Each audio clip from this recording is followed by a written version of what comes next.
Do you know how much diesel cost nowadays to put in your car? I've got a £13,000 car. I've got to put diesel in it. You know how much diesel costs nowadays if you've got a £13,000 car and you've got to put diesel in it? Do you know? You don't have a car. You don't have a car that costs £13,000 you've got to put diesel in.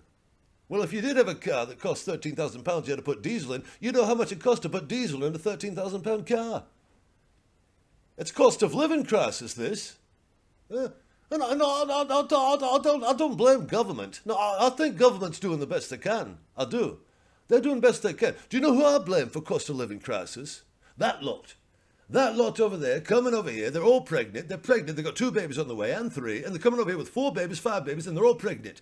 Coming over here pregnant, they're going to have the babies, and I've got to take care of the babies. Me, what's got to put diesel in a £13,000 car? That's cost of living crisis for you.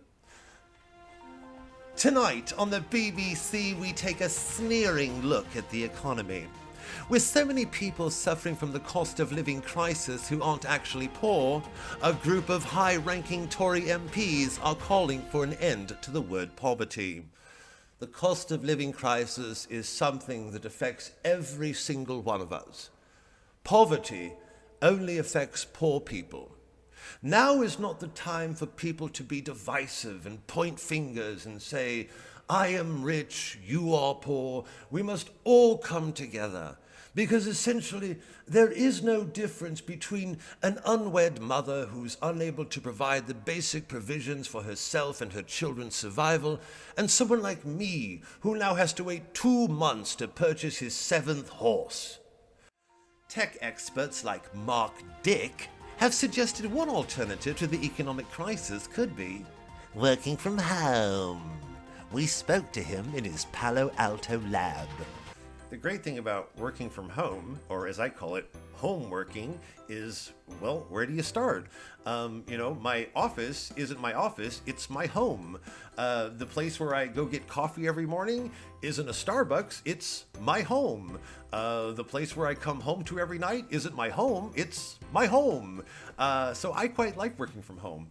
Now, of course, being a tech entrepreneur, I have been working from home for 30 years, ever since I first removed my lips from my mother's teat. And yes, Mother? I'm working, Mother. I'm doing the economic interview with the BBC, Mother. Okay. No, I'll have my milk later.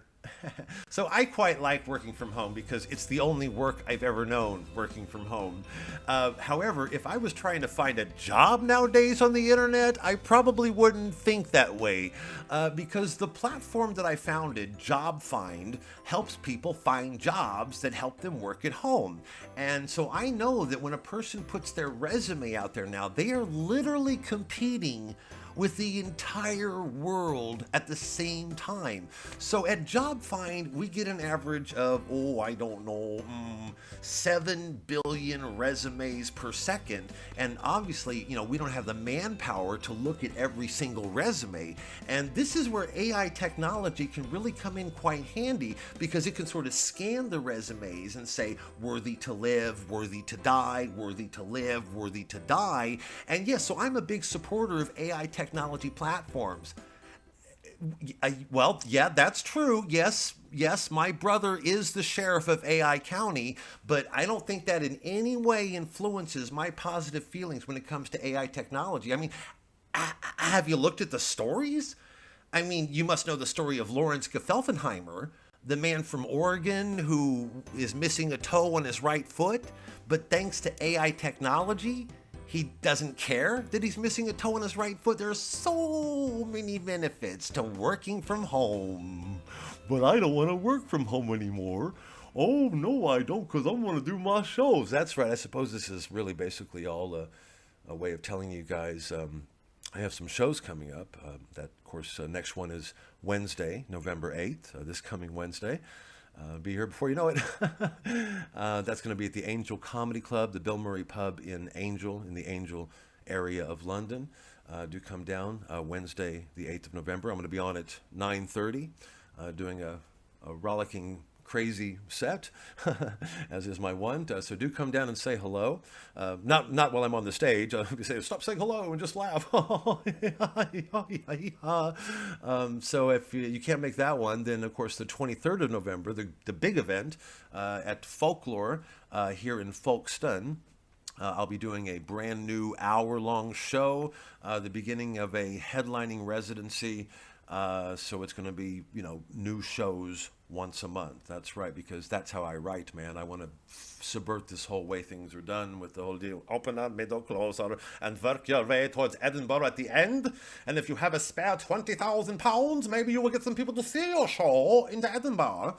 But if you don't want to do that, you can come down and see me on the 23rd, a brand new show on a regular basis with some cool variety-style opening acts. I'm going to get hopefully somebody who plays the spoons or the kalimba or something cool. We've got a poet booked in, and then it'll be me for the night, the 23rd. So again, and I'd also like to thank the people who came out last Wednesday in Birmingham, because it was one hell of a show. The new material just slayed them, man. I slayed them. Because I'm always writing new stuff, and I think you're gonna like it. I said, rage against the dying of the light, man. Because if I take myself out of the picture, then there's going to be more TikTok motherfuckers, more GB assholes trying to peddle you some bullshit, and more cardigan assholes going, what I am is a dentist, but I thought I'd experiment a little bit with comedy. Of course, I always have my dentistry to fall back on. It's a bit of a hobby, but, it can't be bad. Get it out there. Do it. Right? I hope I'm not in anybody's way. Okay, good. So the funny thing about molars, if you know what a molar is it's quite, well, I haven't worked on that. I'm good at starting jokes, but just not completing them. I've got another one that begins thusly. I was talking to somebody who had problems with their canines, and I said, have you considered a doghouse? They said, no, my teeth, the canines. And so I'm working on that, and I really want to take it to Edinburgh and have a whole show called Teeth, Motherfucking Teeth. So please, thanks again. That's for the people who came out on the 1st of November. I had a wonderful headlining set at Birmingham. Do come down if you're in the London area on the 8th, this coming Wednesday. That'll be a whole heck of a lot of fun. And then come down and check out my inaugural headlining residency at Folklore on the 23rd of November. And with that being said, it's good night from me. Okay, I'll talk to you later. You bet. Okay, I'm done, mother. Okay, I got to go fill my car up with diesel.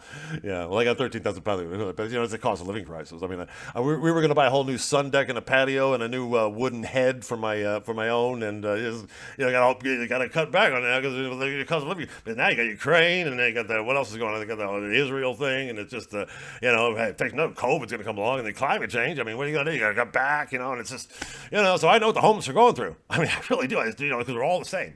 We're all the same, and emoji and ha ha ha ha. Okay, God bless you. Good night.